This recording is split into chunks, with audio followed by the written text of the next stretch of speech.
প্রেম করে বেরিয়ে যাওয়ার ক্ষেত্রে আরেকটি কথা বলি, যেটি অত্যন্ত গুরুত্বপূর্ণ। তা হচ্ছে যে একটি মেয়ে যখন বেরিয়ে চলে গেল, কি করবে? সে বিয়ে করবে। কোথায় বিয়ে করে? কোর্টে গিয়ে, কোর্ট ম্যারেজ।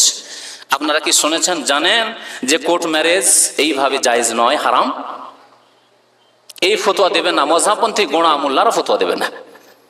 কিন্তু নবী করিম সাল্লাল্লাহু আলাইহি সাল্লামের ফতোয়া এটি, আমার ফতোয়া না, কোন আলেমের ফতোয়া না।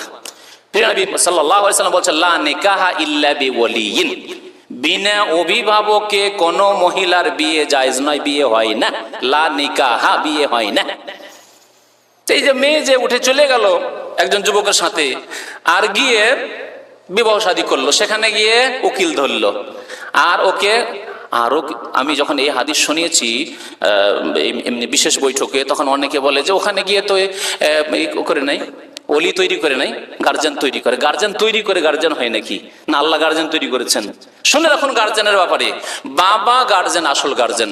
বাবা বেঁচে আছেন, আর তিনি যদি অন্য কাউকে অনুমতি না দেন, তার দাদারও বিয়ে দেওয়া জায়েজ নাই, তার বড় ভাইয়ের বিয়ে দেওয়া জায়েজ নাই, তার চাচার বিয়ে দেওয়া জায়েজ নাই, কারো বিয়ে দেওয়া জায়েজ নাই। মায়ের তো জায়েজ না, মহিলার তো অভিভাবকত্ব বেলায়তি নেই, মহিলা কোনোদিন অভিভাবক ওলি হতে পারে না। আমাদের দেশে অনেক সময় এখানে আছে স্বামী, আর ওর স্ত্রী মেয়ের বিয়ে দিয়ে বসে আছে, এর সাথে পরামর্শ করেন। আমার কাছে এরকম ঘটনা এসেছে, জায়েজই নয়। লা নিকাহা ইল্লা বিওয়ালিয়িন।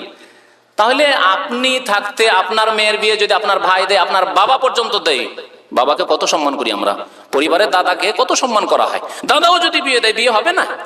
কারণ কাছের ওলি আছে, মওজুদ আছে। হ্যাঁ, বাবা নেই, তখন দাদা নাতনির বিয়ে দেবে।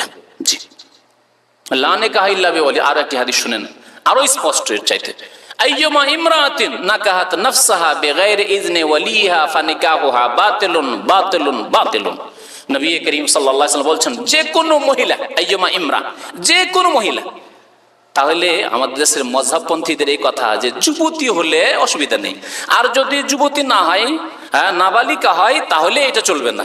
নবী সাল্লাল্লাহু আলাইহি ওয়াসাল্লাম এই কথা বলছেন না, বলছেন আইয়ুমা ইমরা, যে কোনো মহিলা, যুবতী হোক আর যুবতী নাই হোক, ছোট হোক আর বড় হোক, আর বুড়ি হোক আর 40 বছর বয়সের হোক আর 60 বছর বয়সের হোক, বিবাহিতা হোক, আগের তালাক প্রাপ্তা হোক, স্বামী মারা বিধবা হোক, যাই হোক না কেন, আইয়ুমা ইমরা, যে কোনো মহিলা, নাকাহাত নাফসাহা, যদি নিজে নিজেই বিয়ে করে ফেলে কোনো যুবককে, কোনো পুরুষকে, বেগাইরে ইজনে ওয়ালিহা, তার ওয়ালির এজেন্ট অনুমতি না নিয়ে, ওলিকে জানতেই দিল না, সে উদা হয়ে গিয়ে কোর্টে বিয়ে করে নিল, ফানিকাহুহা, তার বিয়ে হচ্ছে।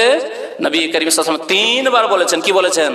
বাতিলুন বাতিলুন বাতিলুন, এই নিকাহ বাতিল বাতিল বাতিল। কোথায় আছেন? তাহলে কোর্ট ম্যারেজ জায়েজ। কোর্টে তাহলে করাই কেন? এই জন্য করাই যে কোর্টে হাদিস বিরোধী ফতোয়া আছে, মযহাবী ফতোয়া, যে সাবালিকা যদি হয় 22 বছর ওপরে হয়, তাহলে অসুবিধা নেই। মন গড়া ফতোয়া যে আছে, সেই জন্য জায়েজ নয়, এরকম। তাহলে কত আমাদেরকে সতর্ক হইতে হবে। 10 নম্বরের উপায় হচ্ছে সমাজকে অশ্লীল কাজ থেকে, অশ্লীল কথা থেকে, অশ্লীলতা থেকে বাঁচাবার। তা হচ্ছে আপনার ছেলে মেয়ে, পরিবারে যারা সদস্য রয়েছে, তাদের সম্পর্কে সজাগ থাকা, খেয়াল রাখা, যে কে কোন অবস্থায় রয়েছে। আমার যুবক ছেলেরা কি অবস্থায় রয়েছে, কোথায় কত সময় কাটায়, কখন বেরোয়, কখন আসে বাড়িতে, আর কখন ঘুমায়, আর কোন কোন তার বন্ধু বান্ধব কে রয়েছে।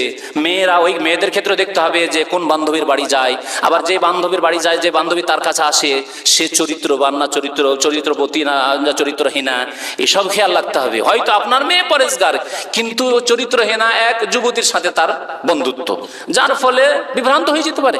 2-4 দিনে সে কন্ট্যাক্ট করিয়ে দেবে।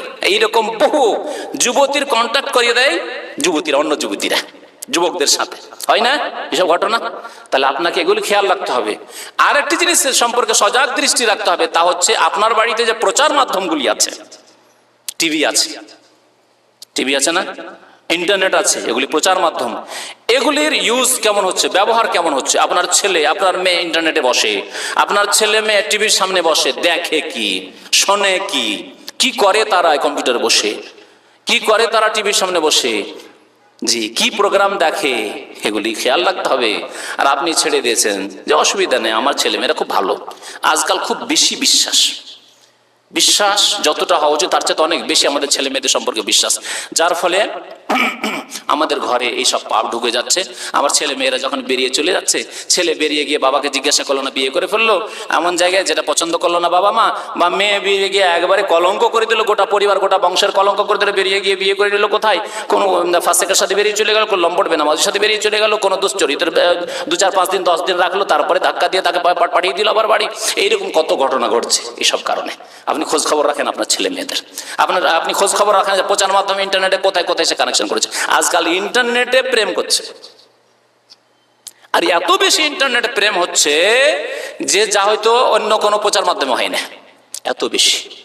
জি, সুতরাং সাবধান, এসব জিনিস সম্পর্কে আপনাকে কন্ট্রোলে রাখতে হবে, না হলে কালকে আমাদের জবাবদেহি করতে হবে। দলিলগুলি বলা হলো না, একটি দলিল বলি। নবী করিম সাল্লাল্লাহু আলাইহি ওয়াসাল্লাম বলেছেন, মুসলিম শরীফের হাদিস, মা মিন আবদিন ইয়াস্তারিয়াহিল্লাহু রাইয়া, যে কোনো বান্দাকে আল্লাহ পাক রব্বুল আলামিন দায়িত্ব দেবেন, যে কোনো দায়িত্ব, সে নেতৃত্বের দায়, রাষ্ট্রীয় ক্ষমতার দায়িত্ব হোক, আর পরিবারের দায়িত্ব হোক, আর সমাজের এলাকার দায়িত্ব হোক, যে কোনো দায়িত্ব আল্লাহ পাক দেবেন। কোনো প্রতিষ্ঠানের আপনাকে ডাইরেক্টর বানানো হলো, যে কোনো দায়িত্ব হোক না, আপনি এখন পারিবারিক আলোচনা চলছে, পরিবারের দায়িত্বশীল আপনি, আল্লাহ দায়িত্ব দিয়েছেন আপনার ছেলে মেয়েদের দায়িত্ব। আর মারা গেলেন কেমন ভাবে, ইয়ামুতু ইয়াউমা ইয়ামুতু ওয়া হুয়া গাশুন লিরাইয়াতিহি, আপনার যে পরিবারের সদস্যরা রয়েছে তাদের সম্পর্কে আপনি খেয়ানত করে মারা গেলেন, তাদের কাছে ইন্টারনেট একবারে ফ্রি ছেড়ে দিয়ে মারা গেলেন, তাদের কাছে আপনি একবারে টিভি আর ফিল্ম ফ্রি ছেড়ে দিয়ে বরং বসে একসাথে দেখছেন। আপনি আপনার স্ত্রী, আপনার যুবতী আর যুবক ছেলে মেয়েদের সাথে বসে বসে টিভি দেখে, ফিল্ম দেখে, এসব করে আপনি মারা গেলেন। ইল্লা হারামাল্লাহু আলাইহিল জান্নাহ, আল্লাহ তার উপর জান্নাতকে হারাম করে দিয়েছেন, মুসলিম শরীফের হাদিস। আরো শুনলেন, কালকে আমাদের জবাবদেহি করতে হবে। আলা কুল্লুকুম রাইন, হাদিসটি খুব বড় আছে, একটি অংশ শুধু বলছি। আলা কুল্লুকুম রাইন ওয়া কুল্লুকুম মাসউলুন আন রাইয়াতি, বুখারী মুসলিম শরীফের হাদিস। জেনে রেখো যে তোমাদের প্রত্যেকের রাখাল, বাড়ির মালিক রাখাল, আপনি আপনার পরিবার, আপনার স্ত্রী, আপনার ছেলে মেয়েদের রাখাল, আমি আমার স্ত্রী আমার ছেলে মেয়েদের রাখাল, প্রত্যেকের রাখাল। আর কুল্লুকুম মাসউলুন আন রাইয়াত, প্রত্যেককে তার রাখালি সম্পর্কে, দায়িত্ব সম্পর্কে কি করা হবে, মাসউল, জিজ্ঞাসা করা হবে কাল কিয়ামতে।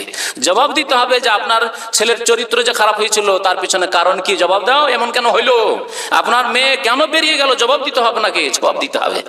শুধু মেয়ের উপরে দোষ চাপিয়ে দিলেন যে খুব খারাপ মেয়ে, এইরকম করে আমাদের কলঙ্ক করলো, আর আমরা আর মুখ দেখাতে পারছি না সমাজে, বাড়ি থেকে বেরোতে পারছি না, ইত্যাদি ইত্যাদি। আর নিজে যে এতগুলি অপরাধ করে রেখেছেন, মেয়েকে এই সুযোগ সুবিধা দিয়েছেন, আল্লাহ পাক রব্বুল আলামিন আমাদের হেফাজত করেন।